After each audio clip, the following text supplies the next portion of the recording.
नमस्कार, आप देख रहे हैं क्राइम रिपोर्ट इंडिया। खबरों की शुरुआत करते हैं फिल्मी हस्तियों के ठिकानों पर आईटी रेड से जुड़े मामले के साथ। अनुराग कश्यप, तापसी पन्नू, विकास बहल, इनके ठिकानों पर इनकम टैक्स की रेड पड़ रही है, ऐसा सूत्रों के हवाले से हमारे पास खबर है। इनकम टैक्स विभाग की छापेमारी है।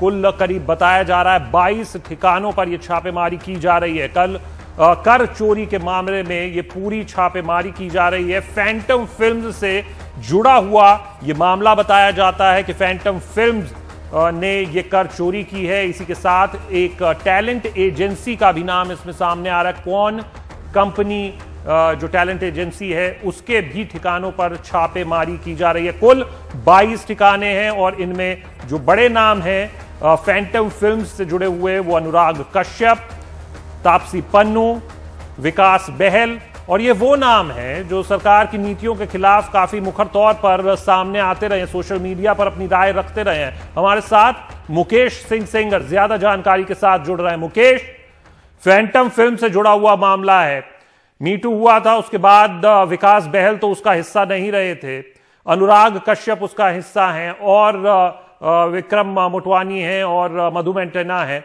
लेकिन ये छापे पड़ रहे हैं, ये नाम सामने आए हैं। तापसी पन्नू का नाम कैसे इसमें फिट होता है? क्या तापसी पन्नू का भी कोई एंगल है या फिर उन पर अलग से छापे पड़ रहे हैं?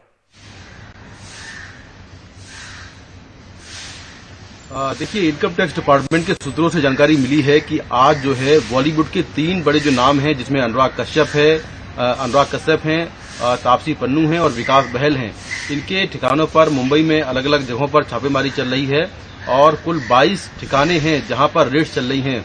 जानकारी ये मिली है इनकम टैक्स डिपार्टमेंट के सोर्सेज से कि ये छापेमारी कर चोरी यानी कि इनकम टैक्स चोरी को लेकर की जा रही है। और जैसा आपने कहा कि फैंटम मूवी, बेसिकली ये फैंटम कंपनी है जो कि विकास बहल की बताई जा रही है। इस कंपनी पर यह आरोप है कि इस कंपनी में काफी ज्यादा टैक्स चोरी किया गया। इसके साथ में एक कंपनी क्वान है। इस क्वान कंपनी का नाम जब ड्रग्स का पूरा मामला चल रहा था उस दौरान भी आया था। तो क्वान कंपनी के ठिकानों पर भी छापेमारी चल रही है और इस पर भी आरोप है कि जो इनकम टैक्स चोरी में ये लोग शामिल हैं। इसके साथ ही तापसी पन्नू जो कि फिल्म अभिनेत्री हैं, इनके ठिकानों पर भी छापेमारी चल रही है। ये सारी छापेमारी मुंबई और उसके आसपास के इलाकों में हो रही है। तापसी पन्नू का मामला क्या फैंटम कंपनी से जुड़ा हुआ है या फिर ये अलग मामला है, ये अभी साफ नहीं है कि क्या ये तापसी पन्नू का मामला सेपरेट है या कोई अलग मामला है। लेकिन ये जानकारी मिली है कि फैंटम कंपनी को लेकर विकास बहल, अनुराग कश्यप और तापसी पन्नू के ठिकानों पर छापेमारी की जा रही है। ये छापेमारी आज सुबह शुरू हुई थी और उसके बाद लगातार अभी इनकम टैक्स के तमाम जो अधिकारी हैं, उनकी टीमें हैं, वो मुंबई के अलग-अलग इलाकों में कुल 22 लोकेशन पर छापेमारी कर रहे हैं। हालांकि छापेमारी का जो दायरा है वो जो उसमें उसको लेकर क्या कुछ है, ये टैक्स चोरी कब से कब तक की गई है, इसको लेकर अभी कुछ साफ नहीं है।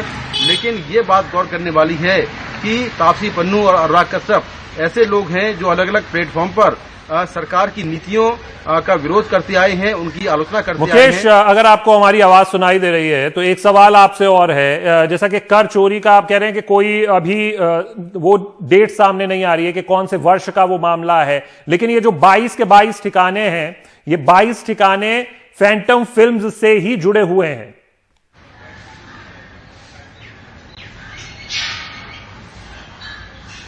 देखिए, जैसे मैंने कहा कि इसमें 3 अलग अलग लोग हैं, तो क्या पूरा मामला फैंटम कंपनी से जुड़ा हुआ है या फिर सेपरेट अलग अलग मामले हैं, ये भी साफ नहीं है।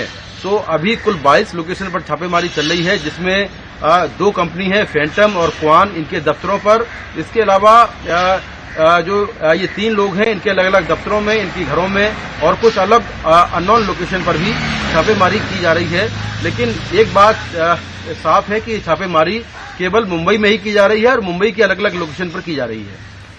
शुक्रिया मुकेश इस पूरी जानकारी के लिए। लेकिन यह भी बताना यहां पे जरूरी हो जाता है कि किस तरीके से ये जो नाम है जो मुख्य रूप से इस पूरे छापेमारी के सेंटर में है, अनुराग कश्यप, तापसी पन्नू, ये जो नाम है ये मुखर तौर पर सामने आते रहे हैं, सरकार की नीतियों पर अपनी राय रखते रहे हैं, उनके विपरीत अपनी राय रखते रहे। आगे बढ़ते लखनऊ का जिक्र करते हैं। लखनऊ के मोहनलालगंज से सांसद कौशल किशोर के बेटे आयुष पर हुई फायरिंग के मामले में नया खुलासा हुआ है। पुलिस के मुताबिक आयुष ने खुद अपने ऊपर गोलियां चलवाई थी। आयुष के साले ने उस पर गोली चलाने की बात कबूल कर ली है। पहले खबर यह आई थी कि कल रात लखनऊ से सांसद कौशल किशोर के बेटे पर अज्ञात लोगों ने फायरिंग की थी। फायरिंग सांसद के बेटे आयुष के घायल होने की खबरें भी थी। इलाज के बाद उसे अस्पताल से छुट्टी भी दे दी गई।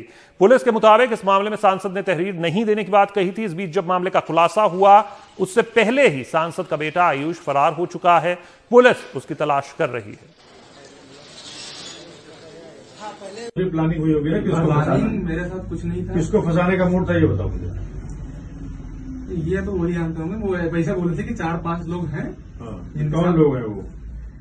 बता दो, नाम बता दो। उसमें संदिग्ध में कोई भी आ सकते हैं। कोई भी हो, जो मेरे नॉलेज में वो बता रहा हूँ। बताओ किसको फंसाने का मूड मुझे? इसे चंदन गुप्ता हो गए और मनीष जायसवाल और प्रदीप कुमार सिंह है इसमें, और जिसका नाम नहीं है। कभी जेल गए हो तुम? कभी ये कारण तुमने खुद गोली मारी है उनको? हाँ? कि इन्होंने सांसद जी के बेटे ने प्रेम विवाह या अंतरजातीय विवाह किया था और उस अंतरजातीय या प्रेम विवाह के बाद ये अपने पिता से अलग रह रहे थे। संभवतः पिता ने इनकी शादी को और अपनी पुत्रवधू को स्वीकार नहीं किया था। लेकिन ये बात इस घटना के पीछे थी या नहीं थी, ये देखना भी बाकी है। कमाल खान हमारे एग्जीक्यूटिव एडिटर हमारे साथ जुड़ गए हैं इस पर ज्यादा जानकारी के साथ। कमाल, शुरुआत हुई तो लगा कि सांसद के बेटे पर अज्ञात लोगों ने फायरिंग कर दी है। मामला जैसे जैसे आगे बढ़ा तो लगा कि खुद अपने ऊपर हमला करवाया। वजहें जब निकलने लगी तो फिर अलग अलग वजहें सामने आने लगी। अब पुलिस का ये बयान हमने सुना। आखिरकार अब क्या है और ऐसे में जिन पर गोली चलाई गई, जो कौशल किशोर के बेटे हैं, वो इस बीच कहां है? नहीं, देखिए ऐसा है कि पुलिस का कहना है कि जो कौशल किशोर एमपी के बेटे हैं वो फरार हो गए हैं और उन्होंने अपना मोबाइल स्विच ऑफ कर दिया है। वो अस्पताल से ही फरार हो गए हैं। पुलिस उनको ढूंढने की कोशिश कर रही है।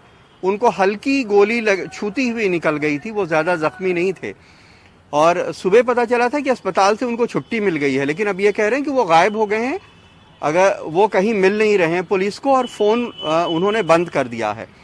ऐसा लगता है कि उनको ये खबर जरूर लग गई होगी कि उनके साले ने पुलिस को ये बयान दे दिया है कि उन्होंने खुद अपने ऊपर गोली चलवाई थी ताकि अपने कुछ विरोधियों को फंसा सकें। जिन विरोधियों को फंसाना चाहते थे उनमें से 3 का नाम उनका साला पुलिस को बता चुका है, तो लिहाजा वो गायब हो गए हैं। कौशल किशोर कह रहे हैं कि मेरा उनसे कोई संबंध नहीं है और शादी हो गई थी उनकी और उसके बाद से परिवार से रिश्ते खत्म हो गए थे।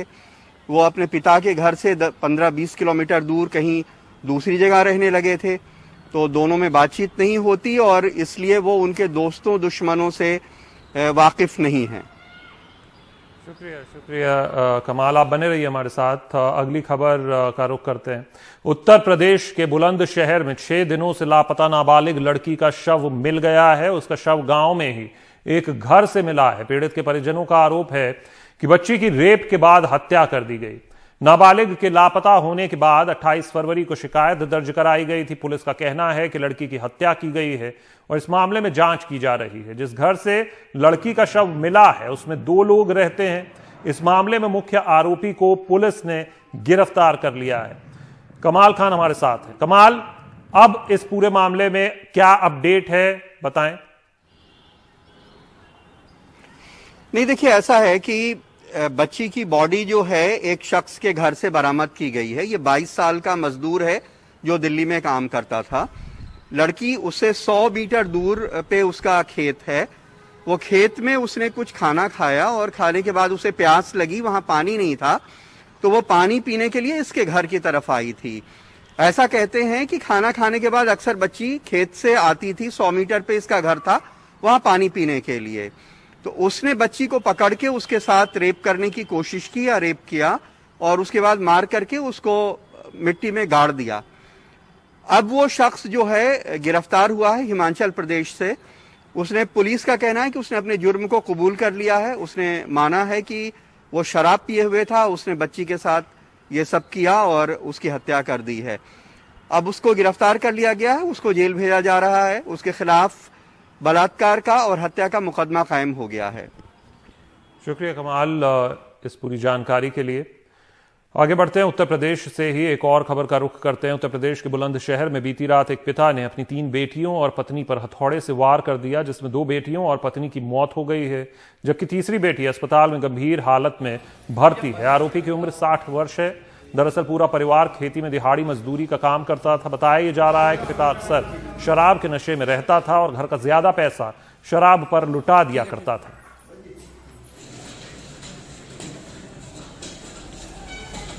इन तीनों के सर में रात में हथौड़े से प्रहार किया, जिसमें से पत्नी सफीला, बेटी रजिया और सबाना की मौके पर मृत्यु हो गई है। तीसरी बेटी सुल्ताना घायल अवस्था में है, हॉस्पिटल में है, फिलहाल बातचीत कर रही है। अभियुक्त मौके से भागने में सफल है तथा उसकी गिरफ्तारी के लिए लगातार हम लोग प्रयास कर रहे हैं। पति मानसिक रूप से थोड़ा सा मेंटल किस्म का है, इसलिए लोगों ने इसका नाम सईद मेंटल रख रखा है। इसे अपने पत्नी और बेटियों के चरित्र को लेकर के शक था और उस आधार पर इसके द्वारा एक दुखद घटना की गई है और हम अभियुक्त की गिरफ्तारी के लिए प्रयासशील हैं।